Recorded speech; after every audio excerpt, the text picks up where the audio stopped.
Ja çfarë ndodh me trupin tuaj nëse hani 2 lugë mjaltë çdo ditë. Një studim i ri ka zbuluar se mjalti mund të përmirësojë nivelin e sheqerit dhe të kolesterolit.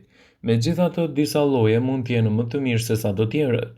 Studiuesit nga Universiteti i Torontos, gjetjet të cilave u botuan së fundi në Nutrient Reviews, përcaktuan se çfarë efekti mund të ketë mjalti në faktorët e rrezikut kardiometabolik, raportoni DIS. Rezultatet treguan se mjalti kishte efekte pozitive në shëndetin kardiometabolik si sheqeri në gjak dhe nivelin e kolesterolit, ndërsa pjesëmarrësit konsumoni rreth 2 lugë gjedhe mjaltë çdo ditë u vorrese mjalti i papërpunuar dhe mjalti me një lule të vetme ishte shkaku i përfitimeve të lidhura me shëndetin.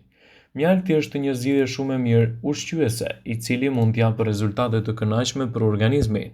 Ndaj sigurohuni që mjaltin ta keni pjesë të recetave tuaja për të marrë gjithashtu edhe përfitime të rëndësishme që ai do të ketë në shëndetin tuaj të përgjithshëm.